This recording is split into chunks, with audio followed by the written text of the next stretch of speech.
What's up, Young and the Restless fam? As breezy as it is out here, Nikki's world is crashing down. So let's take a clear look at it, shall we? Yes, I'm talking about Nikki's alcoholic frenzy once again. And I know you want this narrative to be over with, but the writers have something else in mind. On a positive note, this Tuesday, Jack may finally have to give up and contemplate giving Nikki up to Victor.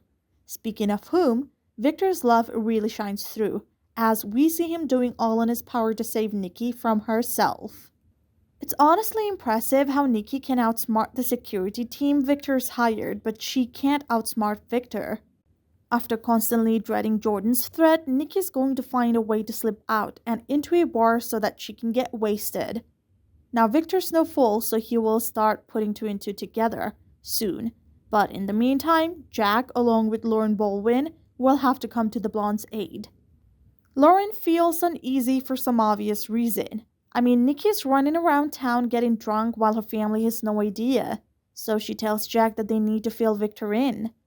Initially, Victor opposes the idea, but this week he may meet Victor for the discussion.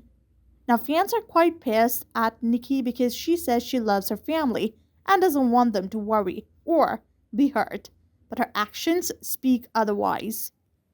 To be honest, at this point, I don't think Nikki wants to get better at all. She just doesn't want to get caught, not by her family at least. And without some serious repercussions, her life's certainly going downhill. Can you imagine what Jordan can do if she meets a drunken, boozed up Nikki? Anywho, while her mom struggles with booze addiction, Abby makes a plan of her own. On February 6th, Tessa meets Abby for their clandestine meeting and may get the shock of her life. Abby's really focused on the corporate world right now, just like fans wanted. So she needs to unburden herself of some load, and it seems like she'll give some of it to Tessa. Meaning that Abby may ask Tessa to run society for her. It may come as a wonderful surprise or a horror to Tessa depending on what she feels about the proposal. So stay tuned to see. But that's not all we'll be talking about. Let's talk about Audra and Tucker together. Something you guys would probably not like so much. Now, age gap aside, there's a possibility Audra will slyly make Tucker marry her for a share of his fortune when she divorces him. Will she be able to do that? We've all heard the term, the enemy of my enemy is my friend, right? But Audra might not be so familiar with it because she might have another business plan. Right now, Tucker and Audra both strive for something similar. They want to overthrow everyone and be on top themselves. Anyway, Audra thinks she's playing it cool, but Tucker's no fool. He knows she's up to something, just not what it is. As for Audra, well, stuck is the least we can describe her situation as. With that in consideration, Audra may want to really be entangled in Tucker's situation. You get me? What if it was you? What would you do if you lost your job and had nowhere to go? But you have this friend, if you can call Tucker that, who is great, but evil ambitions, and a loaded wallet. I personally wouldn't think about marrying him, but we can't put anything past Audra. They both have the same vision for themselves, just not as a team. And right now, Audra could use somebody who may or may not really become the richest in the corporate world. You know what I'm saying? Okay, enough beating around the bush. I just think that maybe, just maybe, Audra may plan on marrying Tucker and eventually divorcing him for his deep pockets. Oh, I can already hear you guys screaming and shouting no. But it's not really up to me, so what do we do about it? Now here's the thing. Tucker's already on to Audra, and he smells whatever she's cooking. That being said, Audra's marital proposition out of the blue won't be something he sees as affection for sure. But he may take her up on that offer. Keep your friends close, but enemies closer, right? Of course, he'll most definitely make her sign a prenup because duh. But Audra won't be easy to come through. She'd jump off a cliff and get stabbed before she lets Tucker or any man in the world tell her she can't have his share of money when she wants out of the marriage. So, by the end of whatever will happen if they do get wed, a fierce animosity between them will form.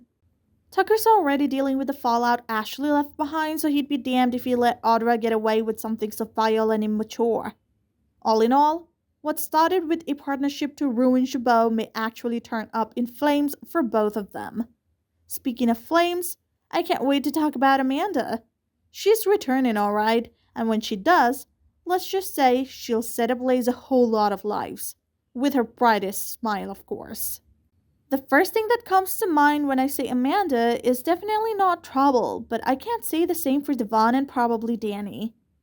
Sure, Devon and Abby are doing great, but my television has more heat than they have, as a couple, and Amanda will be right there to remind that to him. Does that mean she wants him back? No. But does it mean she'll enjoy watching him struggle? Most definitely. When it's time for Amanda to return, she won't magically become the person she isn't and go for a revenge plot. Oh no. But her mere presence will shake Devon's world. Devon could start thinking, about what he did and what he lost, especially with Amanda. And honestly, the grass is always greener on the other side. So you can bet he'll start having flashbacks and most possibly some fantasies about Amanda. And what does Amanda have to do about that? Well, for starters, exist. She'll be doing more of the talking when it comes to Danny's world, though. She's going to talk to Phyllis and find out whatever's happening these days. Upon hearing Amanda may say, "Honey, moving on is done forward. You don't have a future if you walk backward." Of course, Phyllis always does what she thinks is right, but Amanda may have something compelling to make her give up. The redhead is desperately trying to win Danny over, but if she lets him choose Christine and wait for a while, he'll realize what he missed. Amanda may remind Phyllis that the passion she has flowing in her veins, no one else has, especially not Christine, so if she just gives a big smile and lets nature do its work, Danny will soon rue the day he chose someone else over her. Sometimes the best kind of revenge is doing nothing. We've established that from Amanda at least. They got the man, but they'll never win, so a win-win for Amanda and Phyllis. Now that this is done, let's take a look at what's happening in Y&R from February 5th to 16th. Let me give you a heads up, nothing that good for the characters and a whole lot of drama for us. Ready or not, here I go. To weigh how good of a parent you are, one must go through the scale of what you're willing to do for your children's sake. And if you can't even get along with your partner who you co-parent with, at least in front of your kid, are you really a good parent? This coming week, Billy will be stunned to see how quickly Chelsea and Adam bounce back after having a full-blown argument just for the sake of Connor. While that happens, somewhere in Paris, Ashley pushes Tracy to go back without her. In Tracy's eyes, Ashley is pushing it and she needs to accept the outcome. But Ashley just can't come to terms with the waiter's story. So she meets up with a friend. Who is that? Only time will tell. Meanwhile, Billy will not be thrilled when he finds out he missed a meeting with Cassidy First Technology along with Summer. So Billy takes his complaints and brings them to Devon and Nate. Meanwhile, Audra is relentless and Tucker finally gives in and lets her know what he's planned. How much truth comes out of his lying mouth, we don't know yet. Talking about lies, it's time Nikki gets caught. She's taken the situation out of hand, and Jack can't keep on covering for her any longer. So when Victor comes to pick her up, she gives Jack a glare that could probably melt the iceberg Titanic rammed into. And Phyllis and Christine will fight so hard this time that they'll probably get handy. As Mamie catches up with Nate for their little planning and a betting session, Devon gets uneasy with Danielle and Heather's closeness. He may witness some skinship between the two at a point, which will fuel his fury more, and he may finally threaten Danielle to expose him. Ashley finally makes it back while Victor does his best to help Nikki through this tough time. Diane's going to get a little envious of the thing going on between Nikki and Jack, whatever it is. Following up on the week of February 12th, since it's Valentine's week, expect some romance. Victor will collect some presents for his wife while Allie or Saddam will share some romantic moments. But the fun won't last long because Genoa City will finally get the news on Jordan's survival. So the following days won't be that merry. With Jordan's mere presence anywhere in the world, the new mans, especially Nikki, will have a lot to contemplate and worry about. And Victor finally reveals his COO pick for Newman Media, and we guess it probably is Noah Newman. That's all for today, guys. Not much, but a lot to take in, so whatever's going on in your mind, let us know in the comments. That is it for today. Make sure to come back tomorrow, and if you haven't already, please subscribe.